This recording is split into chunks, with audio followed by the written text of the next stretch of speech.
클릭해 주셔서 감사합니다. 저는 넥타 실무간사 진원빈이라고 합니다. 올해 넥타 채널은 새로운 시도를 해보려고 합니다. 이 새로운 시도의 이름은 성경을 알려드림입니다. 우리는 교회에서 전도사로서 사역을 이어나가며 늘 성도들의 다양한 성경 질문을 맞닥뜨리게 됩니다. 물론 대답하기 쉬운 것도 있지만 여러가지 주석책을 뒤져보지 않으면 알아내기 어려운 질문들이나 수업 시간에 질문 드리기에는 민망한 질문들도 자주 만나게 됩니다. 이에 넥타는 장로의 신학대학교에 찾아가 교수님께 질문해보고 질문에 대한 답과 함께 교수님의 견해도 들어볼 수 있었습니다. 이번에 저희가 교수님께 질문 드린 것들입니다. 이 질문들 중 시간 관계상 여기 이 질문들에 대한 교수님의 대답을 먼저 들어볼 수 있었습니다. 저는 언제나 성서 학자로서의 그 책무가 있어요. 성경을 좀 잘 가르쳐 주는 것이 나의 과제다라고 생각하고, 그런 기회가 있다면 얼마든지 응하겠다 이런 마음을 가지고 있는데, 저는 오히려 이렇게 성경을 알고 싶어하는 여러분들을 만나는 게 기쁘고요.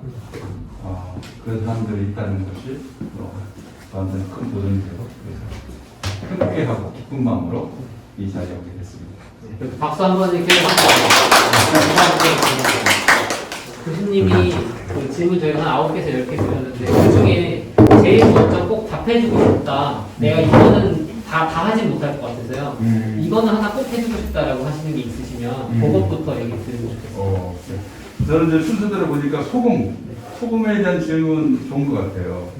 우리가 신약 성경에서 이제 너희는 세상의 빛이고 소금이다 이런 말씀을 듣고, 빛과 소금 그런 잡지도 있지 않나요?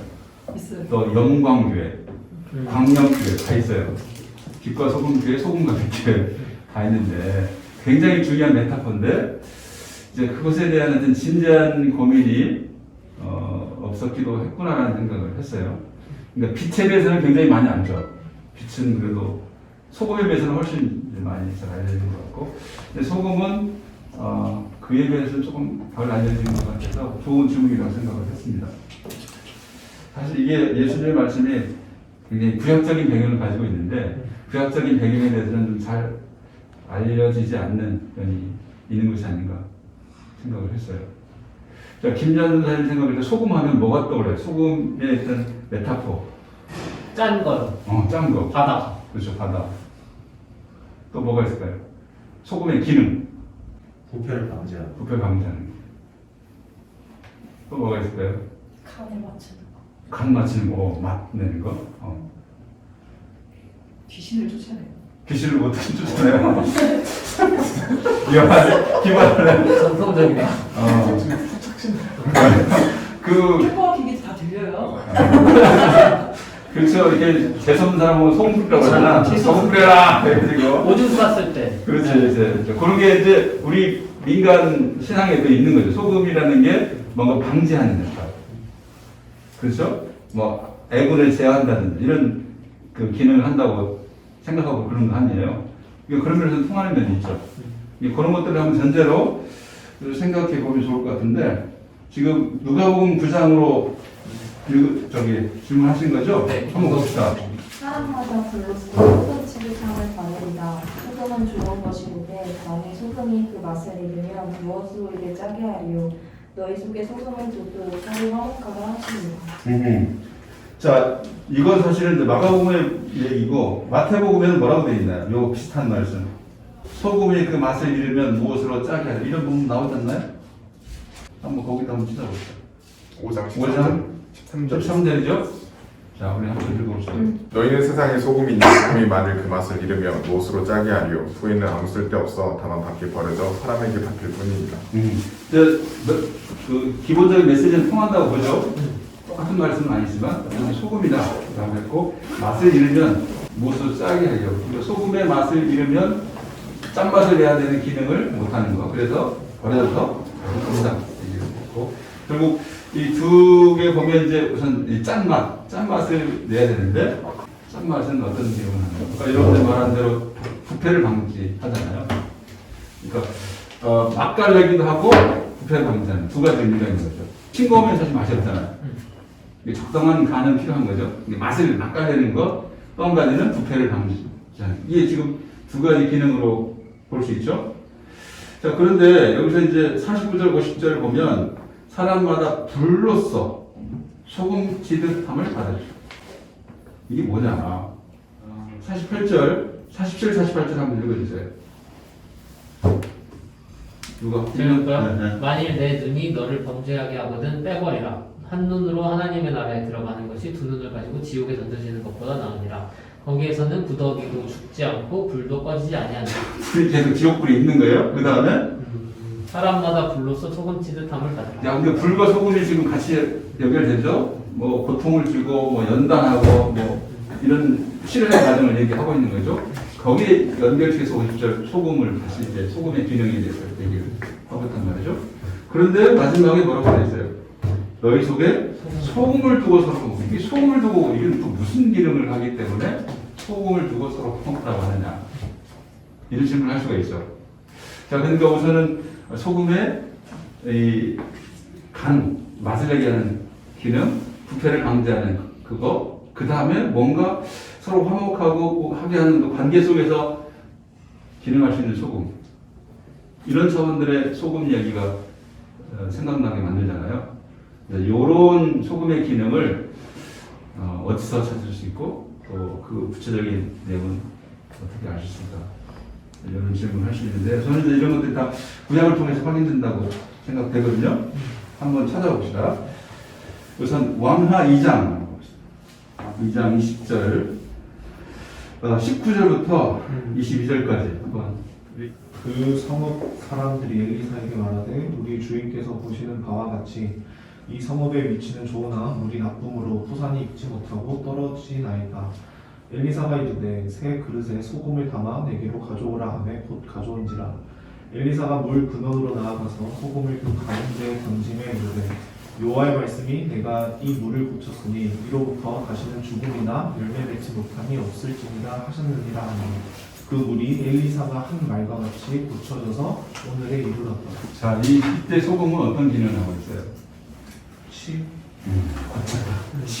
치료제.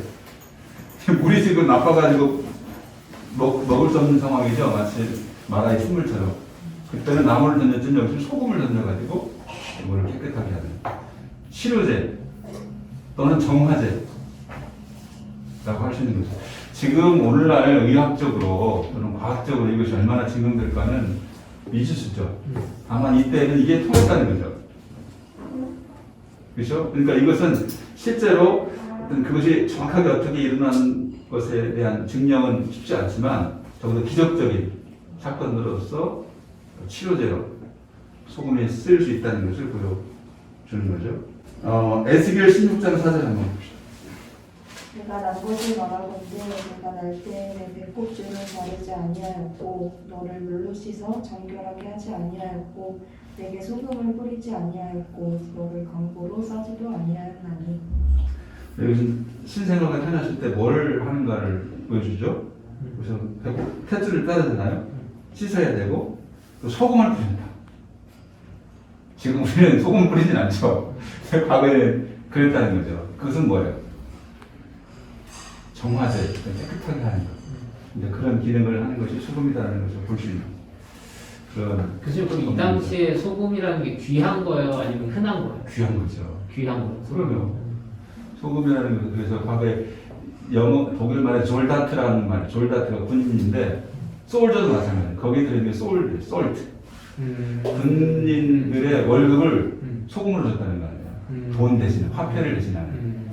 그게 솔저가 됐어요. 그만큼 소금이 귀하고 지금도 마찬가지죠. 소금이 흔하게 나온 것 같지만 소금의 가치는 엄청 귀한 거예요. 자, 그러면 여기서 조금 더 한 단계 넘어가서 출애굽기 34, 35절을 한번 보겠습니다. 그것으로 향을 만들되 향 만드는 법대로 만들고 그것에 소금을 쳐서 성결하게 하고. 자, 향을 만드는데 향이라는 것은 향품을 섞어가지고 뭐 요즘으로 말하면 퍼퓸 만들 때 여러 가지 재료를 섞어서 다양한 향을 나타낼 수 있죠. 또 뭐 커피도 마찬가지예요. 블렌드 커피가 있잖아요. 섞어가지고 더 독특한 향 맛을 내게 만드는 거죠. 마찬가지로 여러 가지 향품을 섞어가지고 다양한 향을 만들 수 있는데 거기 반드시 들어갈 것이 뭐예요? 소금은 뭐 무슨 역할을 하는 거예요? 성결. 거룩하게 하는 거예요. 소금이 정화하고 거룩하게 하는 거예요. 제이용품을 정화하고 거룩하게. 아까 지금 치료제, 정화 이런 말이 나왔죠? 근데 이것이 종교적인 의미로 제의적인 의미에서 성결하게 하는 의미로 쓰일 수 있다는 거죠. 그러니까 아까 우리가 소금 뿌리라 하는 것도 마찬가지죠. 애군을 방지하는 그런 역할을 할 것이라고 기대하면서 소금을 뿌리잖아요. 네, 그런 것들을 볼 수 있는 본문이고요. 레위기 2장 13절. 내 모든 소재물에 소금을 치라. 내 하나님의 언약의 소금을 내 소재에 빼지 못할지니 내 모든 예물에 소금을 드릴지니라. 소재 드릴 때는 뭘 치라고요? 소금을 반드시. 반대로 누룩을 들어가면 돼요. 누룩은 변질시키는 거예요. 부패시키는 거예요. 변화시키잖아요. 근데 소금은 반드시 써야 돼. 왜? 부패 방지이기도 하죠. 정화시키기도 하죠. 거룩하게 만들기도 하죠. 근데 소금의 기능을 그런 여러 가지를 생각했기 때문에 소재에 반드시 승화시켜라. 이렇게 말을 하고 있습니다. 그런데 흥미로운 것은 이제 더 나아가서 에스겔 43장 24절. 여기 레위기는 소재에만 들어갔죠. 에스겔 43장 24절. 나 여호와 앞에 박대로다가 제사장은 그 위에 소금을 쳐서 나 여호와께 번제로 드릴 것이다. 자, 여기는 소재만이에요? 아니면 다른 것까지도 포함돼요? 번제, 동물제사한테도. 그러니까 소금의 기능이 좀 더 확대된 것이라고 볼 수 있죠. 모든 제물에 소금을 쳐서 하나님께 드려지는 그런 모습을 확인할 수가 있습니다. 그럼 교수님 이 번제를 드릴 때도 불로 태우는 거잖아요. 그러면 이 마가복에 나오는 것처럼 그 불에 소금을 치는 것이랑 같은 메타포가 상징이 딱 들어왔을 때. 아, 그렇구나. 그렇게 연결할 수 있겠구나. 네, 아. 그렇지 않을까 싶어요. 근데 꼭 그것은 아닐 것 같아요. 여기서는 이제 재물 종류에 따라서 소재는 반드시 소금이 없으면 부패할 수 있으니까 드리는 거고, 동물 제사는 아무래도 뭐 동물 잡아서 저장했다가 제사를 드린다고 볼 수는 없잖아요. 소재라는 것은 이제 동물이 계속 저장해서 할 수 있으니까, 그러니까 이제 거기는 오히려 늘 소금이 필요했고, 에스겔 같은 경우는 그걸 좀 훨씬 더 강화시킨 것이라고 볼 수 있죠. 항상 어떤 변함없이 깨끗한 정결한 제물을 드린다는 의미로 소금을 쳐가지고, 굳이 과거에는 필요 없었던 것을 접목시킨다는 점에서 훨씬 더 강화된 제2규정으로 제사를 드리는 모습이라고 볼 수 있고요. 아까 불과 소금은 이제 불로 이렇게 연단받고 하는 보통 시련을 당하는데, 소금 취급한다는 것은 소금이라는 게 뭐예요? 또 소금이라는 것은 만약에 상처에 소금이 닿으면 어떻게 돼요? 따가워요. 정말 고통스럽죠. 이제 그런 오히려 이제 고통을 강화시키는 그런 의미로 마가복음에는 썼다고 볼 수 있어요. 그러니까 맹렬한 고통. 그런 거구나. 네, 그렇게 가야 될 것 같고, 어쨌든 지금 여기서는 소금의 다양한 기능이 제사 제물의 소재에서 이제 희생 제물까지, 동물 제사까지 표현되는. 그래서 그러면 소금하고 그 내가 정금같이 요거랑 또 연관이 있는 거예요? 그 연단 발현된다는 거, 네.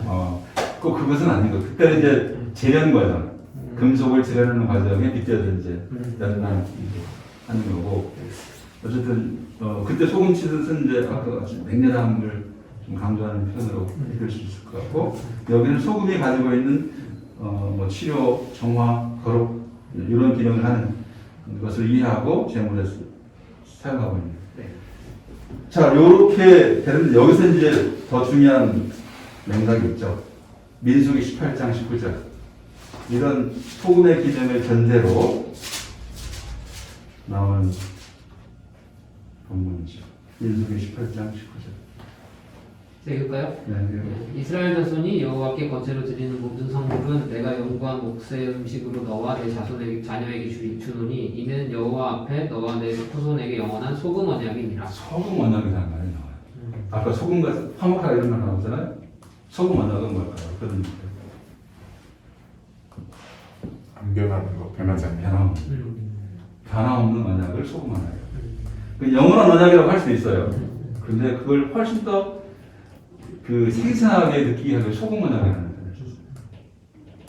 그러니까 너와 나가 맺는 언약은 소금 언약이야 하면은 영원한. 변함없는 굳건한 언약이다. 맹세라는 것을 말하는 거죠. 이게 사용해보세요 이제. 네. 아, 당신과 나와 맺는 언약은 소금 언약이고. 그래서 결혼을 앞두고 있잖아. 제 결혼식 때 답례품이 소금이에요. 아, 오, 이거 알고 있었나 보네? 네, 알고 있었습니다. 오케이. 부러치지 마세요. 눈빛이 흔들리는 맞습니다. 이제는 이제 네, 명확하게 이제 네, 민승 18장. 야, 이렇게 절도할 수가. 어? 몇 주만 늦었어도 이거 놓치고 지나가줄 거 아니야. 섭리였습니다. 아, 특별히 감사해야 되겠네. 감사합니다. 자, 이제 아시겠죠? 소금 변함없음. 그러니까 이게 참 기가 막히잖아요. 이렇게 소금이 다양하게 쓰일 수 있는 것을 가지고 그걸 바탕으로 이런 표현을 한다는 게 참 멋지잖아요. 그렇죠? 그래서 훨씬 어떤 표현의 강도나 의미를 효과적이고 강렬하게 보여주는 그런 것이 아닌가. 역대하 13장 5절. 이스라엘 하나님 여호와께서 소금 언약으로 이스라엘 나라를 영원히 다윗과 그의 자손에게 주신 것을 너희가 알고다. 다윗 언약을 소금 언약이라고 해요. 변함없는 언약이다. 영원한 언약이다. 자, 그럼 이렇게 그러니까 구약의 배경을 보는 게 신약이 이해가 되죠. 이런 거 없이 그냥 신약 본문만 이해하려고 하면 좀 뭔가 허전해. 어? 그냥 쥐어 짜내서 이렇게 해야 되는데 다양한 소금의 쓰임새를 알고 보면 아, 예수님 말씀이 그런 거구나.